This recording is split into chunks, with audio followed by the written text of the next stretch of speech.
Good morning, Judge Stevens.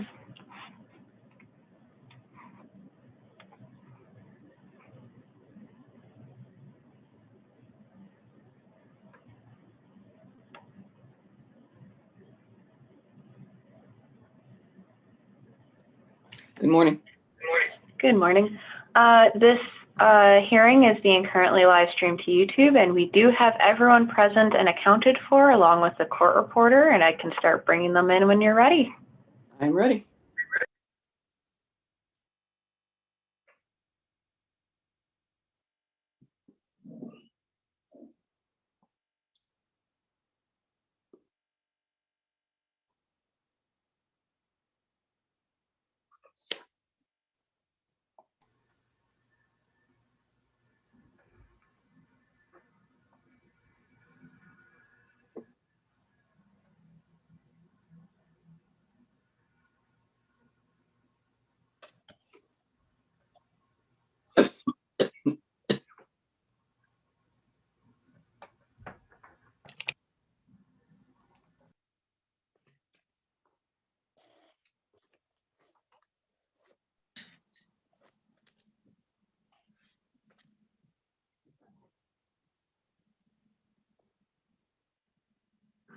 Okay, Judge Stevens? Yes. Yeah, before we get started, I'm going to need to get the appearances, who they represent. I understand that. I'll have them stated on the record. Okay, great. Thank you.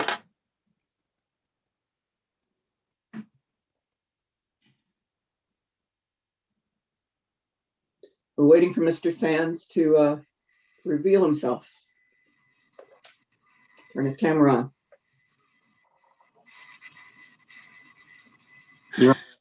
Mr. Sands is co-counsel for the department, and I asked yesterday Ms. Lockhart if our co-counsel could, sort of listen in. Okay, then I don't know quite why he's not in the waiting room then, but fine. I just prefer anybody who's actually on a record to be visible. Mr. Sands will not be appearing on the record for the department or anyone else for that matter. Okay. At this point, we have a hearing that is being broadcast on YouTube. So we just removed him. That's all. Okay. This is the case of League of Women Voters of Michigan versus Jocelyn Benson in her official capacity, the Department of Attorney General, and as the intervener defendant, and Michigan Senate and State House of Representatives as proposed interveners.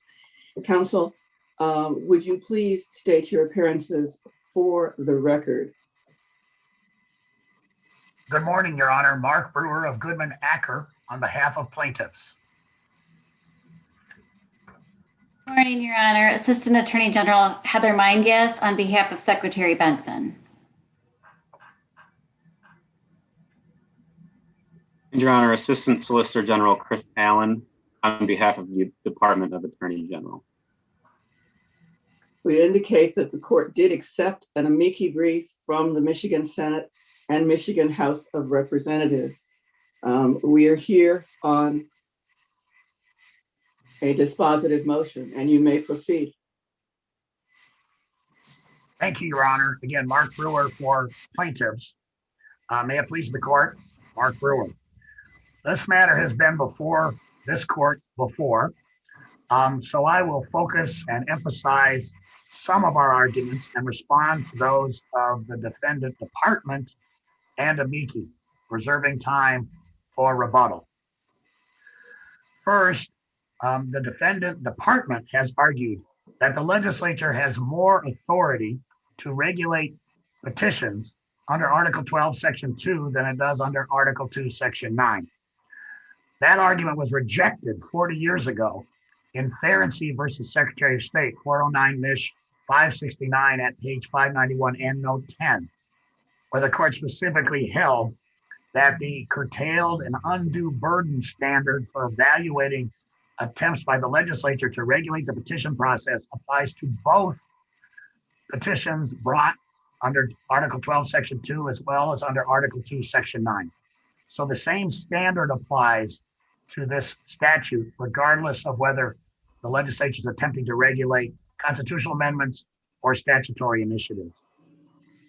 Secondly, Your Honor, I'd like to stress that no one has rebutted the fact that at the 1961-62 Constitutional Convention, the convention several times rejected attempts to impose signature caps, just like the one before you in PA 608, by Constitution.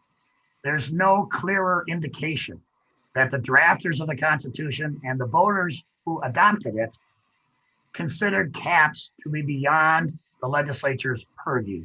They have specifically rejected any attempt to impose caps. Third, Your Honor, the department and amici consistently try to lower the standard of review, the level of scrutiny of PA 608's provisions under the Michigan Free Speech Clause. However, the Supreme Court of the United States in Meyer versus Grant was very clear that because core political speech is involved in circulating petitions, exacting scrutiny of any such regulations and restrictions is required. And the Michigan Supreme Court has repeatedly held in cases such as Woodland v. Michigan Citizens Lobby 423 Mich 188 from 1985, that in applying the Michigan Free Speech Clause, Michigan follows the First Amendment jurisprudence of the United States Supreme Court. So the Anderson-Burdick standard does not apply here, and the exacting scrutiny standard of Meyer is what should be applied. In addition, the department and amici cite a handful of cases which they claim support their position that the 15% cap is constitutional. All of those cases are distinguishable. Some are completely irrelevant, and I'd like to address three of them. Engel versus Miller is cited by the department. That case did not involve an arbitrary cap on signatures. It involved a minimum number of signatures, not, again, an arbitrary cap. So that is a completely different approach than what we are confronted with here. Amici cite the case of Utah Safe. That case is also irrelevant. That case involved a geographic distribution requirement among Senate districts, legislative districts in the state of Utah. It did not involve, as here, an arbitrary cap on signatures above which none would be counted. And finally, the department relies upon Taxpayers United, which employed the Anderson-Burdick analysis to uphold a very different system. That is a system of the state of Michigan uses to examine post-filing whether individual signatures are valid.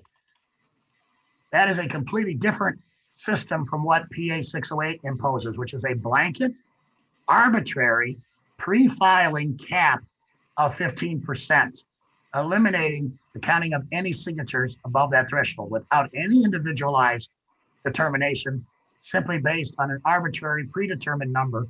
So Taxpayers United and its application of the Anderson-Burdick standard do not support the position of the department here. Next, PA 608 imposes new burdens on paid circulators. Specifically, paid circulators are required to file an affidavit before they begin their work of circulation, identifying themselves as paid circulators. That is not a requirement imposed on volunteer circulators. In addition, those paid circulators are required to check a box on the face of the petition before they circulate, indicating they are paid circulators. It is very clear from the Buckley decision of the United States Supreme Court that forcing paid circulators to surrender their anonymity when volunteers do not have to surrender their anonymity during the course of petition circulation fails exacting scrutiny. The disparate treatment is the constitutional infirmity here. That Buckley made very clear that you must treat paid circulators exactly the same as you treat volunteer circulators. So it is the disparate treatment here which is unconstitutional, notwithstanding all the arguments in the briefs about administrative burdens and the like. Disparate treatment renders those two new provisions unconstitutional. Next, PA 608 imposes unique, for the first time, standards for rejecting signatures by signees. And it does so based on circulator. Excuse me, Mr. Brewer. I'm just trying to figure out whose phone. Do we know? I'm sorry, Your Honor. That was mine. I apologize. Okay. As I indicated, PA 608 imposes for the first time signature disqualification on ballot proposal signatures based on circulator defects. This is discriminatory because Michigan law does not impose such arbitrary standards to disqualify signatures on any other type of petition. Candidate petitions are not subject to such disqualifications. Attempts by political parties to qualify for the ballot are not subject to such disqualification. All the signers of these petitions have a constitutional right to sign petitions. Indeed, signers of petitions proposed under Article 12, Section 2 and Article 2, Section 9 have a superior express constitutional right to sign petitions. And so it is unconstitutional to treat these signers differently in this disparate fashion, to discriminate against only those signers of ballot proposal petitions while not imposing the same requirements on the circulators of other petitions. So for all those reasons, Your Honor, as well as those cited in our briefs, we ask you to declare the challenge sections of PA 608 unconstitutional and to enjoin their enforcement. Thank you very much. Thank you. Good morning again, Your Honor. Assistant Attorney General Heather Weingast for the Secretary of State.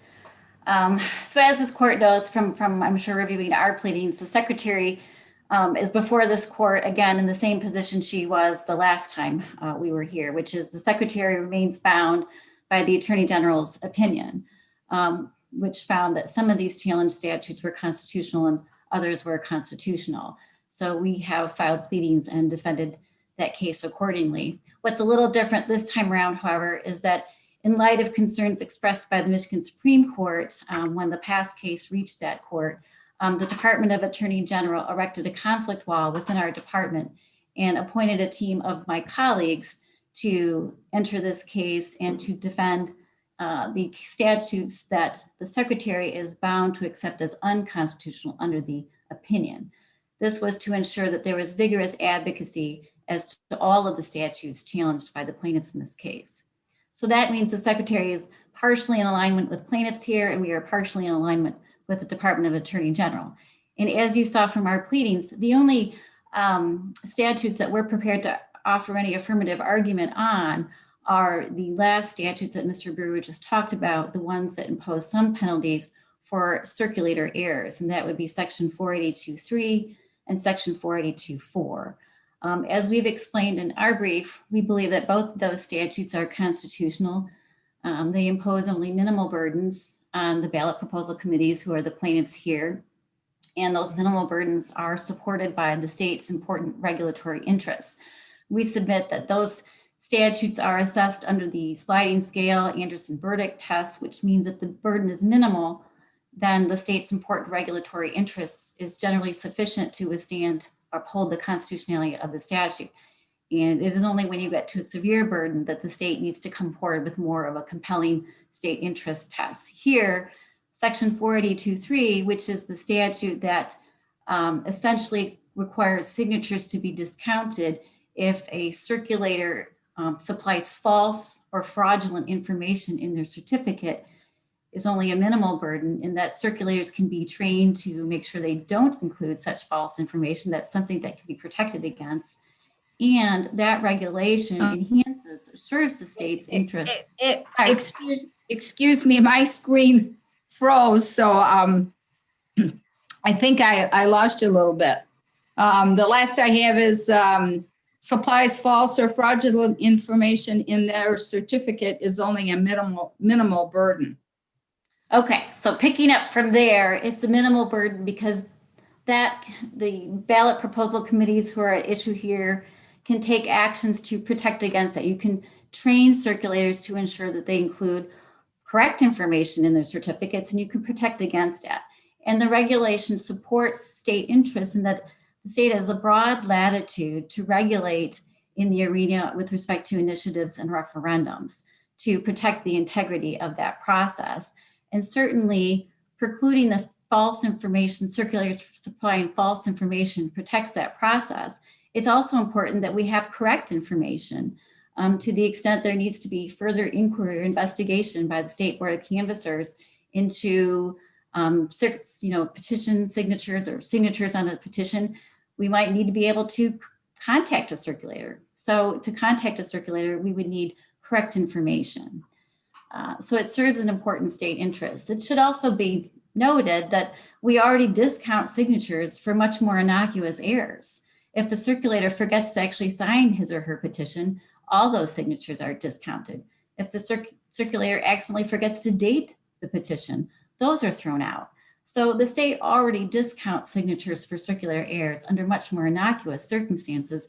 And it would be hard to conclude that prohibiting false information in a circulator certificate is somehow unconstitutional. So the next, Judge, you have a question? No. No, okay. So the second statute is section 482A4. That is the section that precludes, essentially, we call it a catch-all provision. In other words, 482.4 provides that signatures will be discounted on a petition if the petition fails to comply with any of the format or content requirements. So as we've argued, the Secretary has argued, this really is a provision that sort of implements the holding from Stand Up for Democracy issued in 2012 by the Michigan Supreme Court, which said that petitions that fail to meet mandatory requirements are not entitled to placement on the ballot. So this statute simply implements that decision. In fact, if the statute wasn't here, the same would likely result. In other words, if you fail to have a petition that complies with formatting or content requirements, it's not entitled to placement on the ballot. So this statute simply implements what we already know to be true under Stand Up for Democracy. So, and it does advance an important state interest or important regulatory interest in that we have, the state has an expectation if we enact laws with respect to how initiative petitions should look and be prepared, that those laws are followed through. And it would really, the harm here is mitigated to the extent that ballot committees can come before the Board of Canvassers. They can work with the Bureau of Elections to have their petitions vetted in the first instance to try to ward off or protect against these formatting errors that might catch them at the flip side. So there are mitigating factors that minimize the burden, any burden there is with respect to this particular segment. Mr. Brewer didn't articulate this argument, but really quickly, they've also argued that these statutes violate due process. I think we've adequately taken care of that. To the extent there is a protected liberty interest here, which we're assuming but not agreeing with, there is adequate process. If any of these statutes come into play to discount signatures or they're enacted or enforced against a ballot proposal committee, that committee has remedies through mandamus. In other words, if the petition is discounted or signatures are discounted because of either of these statutes, they have a remedy through seeking mandamus in the Michigan Supreme Court when they are aggrieved by any decision. So there is an adequate process. There is adequate post-deprivation remedy to the extent these statutes are implemented or enforced, which hasn't happened yet. We're still in a facial scenario where we haven't had these statutes enforced or applied against any petitions, and certainly not any of plaintiffs' proposed petitions. And with that, Your Honor, I would conclude my presentation unless you have any further arguments or questions for me. I have none. Thank Mr. you. Allen? Good morning again, Your Honor. With the understanding, of course, that you're well aware of the legal issues in this case, having issued an opinion on it, roughly the same little questions. I plan to be brief and just emphasize a couple points to supplement our briefing. So first, the legislature had the authority to create the geographic signature requirement. Although both Article 2, Section 9 and Article 12, Section 2 are self-executing, that does not mean the legislature cannot take any action. The legislature may supplement those provisions so long as the legislation does not impose an undue burden. That's the language we have from Wolverine Golf Club. And I think that we all agree the legislature can and does impose regulations. Okay, hold on, Mr. Allen. Your sound is distorted. Mr. Allen, your sound is distorted. Yes. Did you hear me? I said your sound is distorted. I can. Okay, I can hear you. I apologize. I wasn't having any trouble hearing anyone else. Am I still having some difficulties? It's better now. We could hear you. Yes. If I may try to proceed again. Okay, I will tell you that you apparently have an equipment defect because now your video is not present. Okay. But I'd rather have no disrespect to you, I'll take your clear audio over your video. So please try again. You were discussing the legislator having the authority to supplement self-executing. Okay, I heard your last part. Would you rather me turn off my video? Your video is off. Yes, Your Honor. So I think we can all agree that the legislature.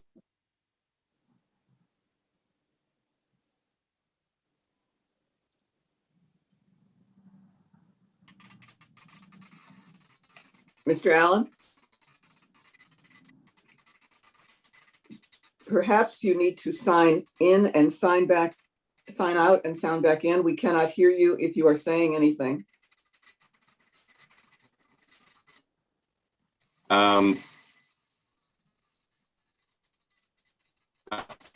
I wonder if it makes sense if I just call in via phone. I'm not sure what's wrong with my connection. You can try that, sir.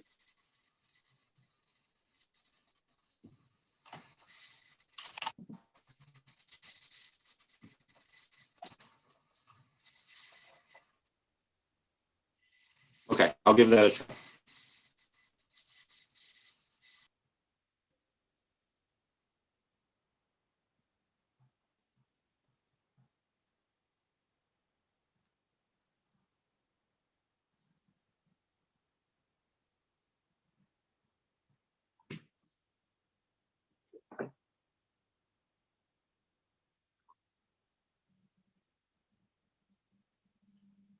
I think, Ms. Meingas, you set up more than a conflict wall. You set up an electronic wall, it appears.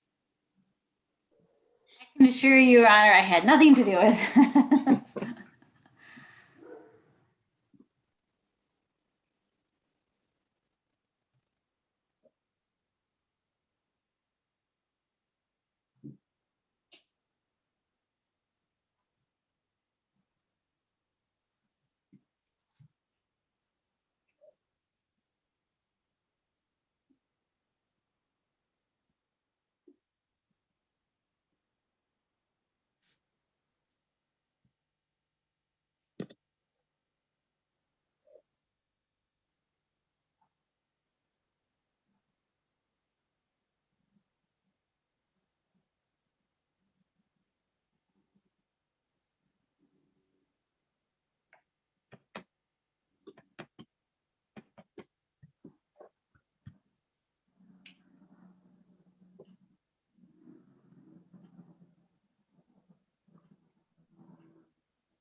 This is Chris Allen calling in.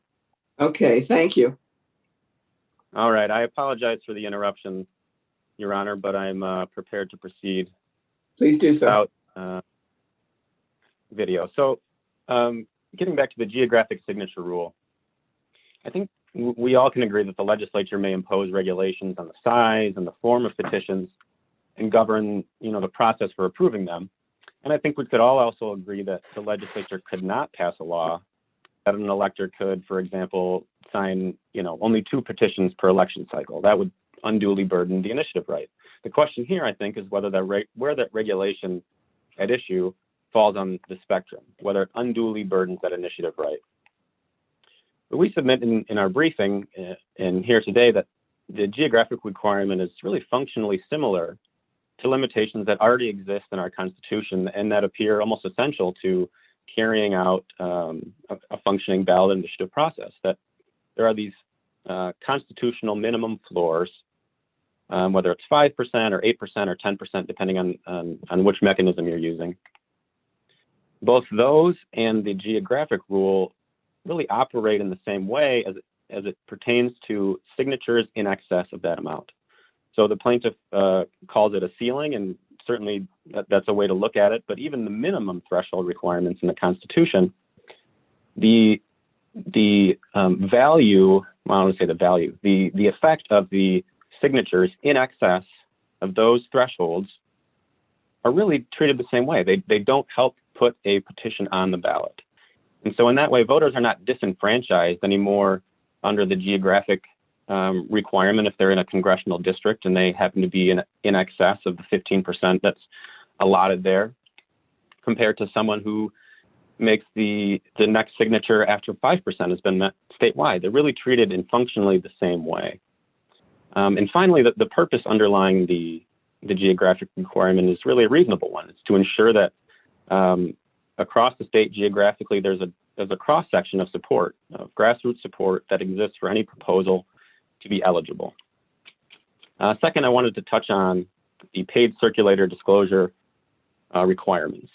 And I think I would disagree with counsel for plaintiff regarding what exacting scrutiny means. We don't contest that exacting scrutiny applies in the First Amendment context here, but I think we have a disagreement about what that means. But the Sixth Circuit in the Husted case made clear that exacting scrutiny is not a single test, but it's a sliding scale that really assesses the severity of the burden on speech and measures that against the governmental interest. And so exacting scrutiny isn't just one test that, the government has to show this and the plaintiffs have to show that. It depends on the burden. That's really the first step. And the government interest really just has to meet essentially the severity of that burden. It has to have a substantial relation to it. It has to be sufficiently important. And so I think we just have a disagreement about what exacting scrutiny means, although we both agree that it applies. For the checkbox requirement, the character and the magnitude of that burden, I think should be considered first, and that's really the most essential piece of this test. And I think the checkbox requirement differs in significant ways from what was discussed in Buckley, the name badge, which is, I think, probably the most on-point comparator. But I think that both the content and the conspicuous nature of the name badges differentiates from what we have here. So first, the content, a circulator losing their anonymity by a name badge right on their chest or their clipboard or whatever, it openly removes their anonymity at that point of face-to-face contact, which the Supreme Court has held is, deserves a certain amount of protection.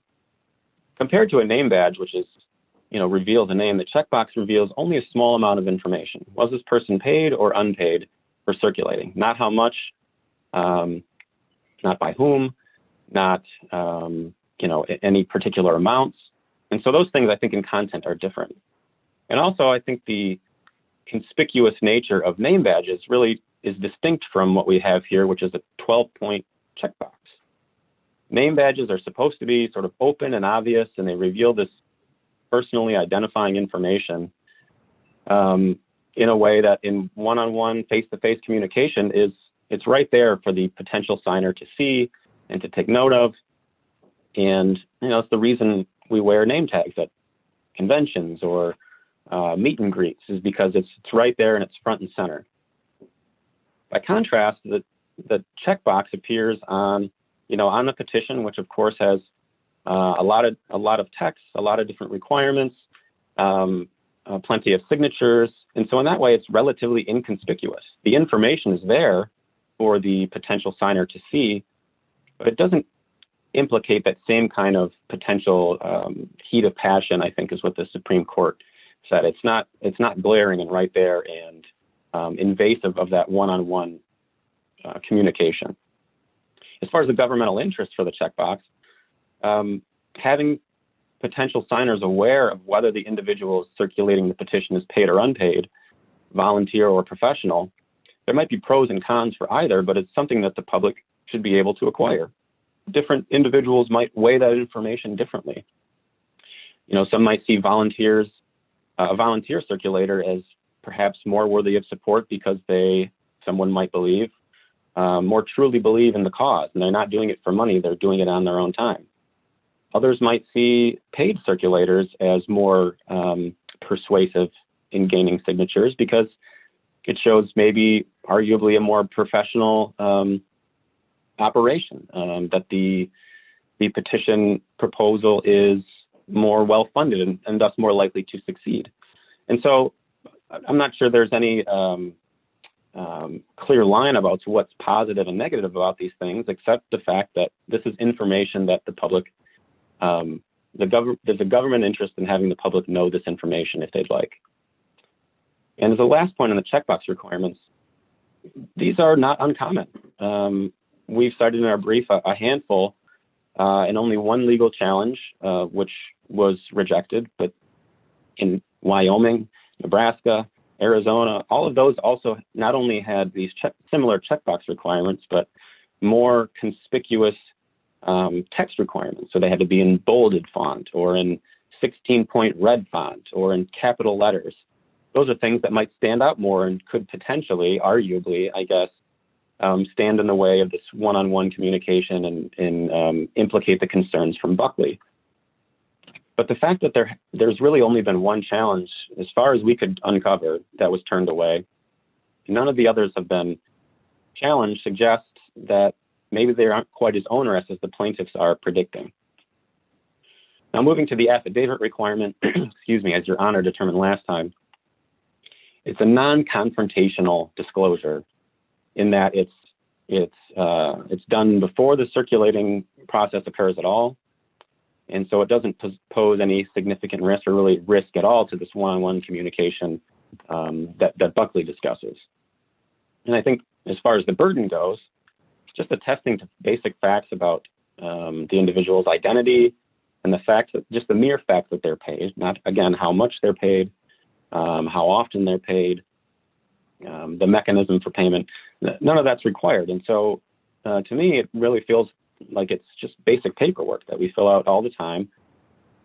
And when you compare that with the interest, which is just having transparency in our initiative process and policing potential law breakers, and those things are things that the state should be able to do. And I think just like we want to know, we pointed out this in our brief, just like we have no, I don't think generally there are concerns about having the identities and the backgrounds of poll workers who are there on election day and who are processing ballots. They're part of the election machinery just in the way that petition circulators are. It's at a different stage and it's a different type of process. But in order to keep our elections sort of open and transparent and have adequate information for anyone who wants to support a ballot petition, or at least support getting it onto the ballot, should have that information. And with that, Your Honor, I'd be glad to answer any questions about anything we raised in our brief, but I would otherwise rest on our briefing. Thank you. Is there anything in rebuttal? Yes, Your Honor, if I may, brief rebuttal. First, as to Ms. Meingas' argument, I think it's important to remember that the Buckley case and even Taxpayers United sustained only non-discriminatory, content-neutral restrictions on petition circulation. The two sections at issue here are not non-discriminatory. They discriminate against only one type of petition, those circulated by people seeking to place proposals on the ballot. And for that same reason, they're not content neutral. They discriminate against people who, again, seek to place issues on the ballot while leaving candidates and political parties who circulate petitions free from those types of disqualifying restrictions. Now, if the state applied those restrictions to all petitions, they could avoid this constitutional problem. But by selectively only imposing them on ballot question petitions, they have violated the Constitution. As to Mr. Allen, he indicates that, under the constitutional caps, as he put it, 5%, 8%, and 10%, signers are so disenfranchised or their signatures are not counted. But that's the very point. The Constitution does that. That does not empower the legislature to do something that the Constitutional Convention explicitly rejected in 1961 and 62 and impose its own caps. The Constitution spoke to this issue. That's the end of the discussion in terms of caps. Finally, on exacting scrutiny, Your Honor, in the Court of Appeals opinion last year, now vacated, but still of persuasive value, the court spent several detailed pages going through the burdens of those two requirements on circulators under the exacting scrutiny. It weighed all the government interests that had been asserted and found them wanting. So that is the correct analysis to be applied in our view, and those two provisions must be struck as unconstitutional. Thank you, Your Honor. Okay, thank you very much. The case will be submitted, and I'm sure that Ms. Chila will soon give us a transcript. And I do not know if she has. Do you have, Ms. Chila, any copies of any pleadings or papers in this case? I have a copy of your order. Okay. I'll ask that Ms. Lockhart send you a copy of the pleadings and papers so that you have a mechanism to contact the lawyers in this case. And conversely, I would ask that the clerk's office give the information regarding the court reporter's contact information to the lawyers. Thank you very much. Have a good afternoon and a good weekend. We are adjourned. Thank you, Your Honor. Thank you, Your Honor.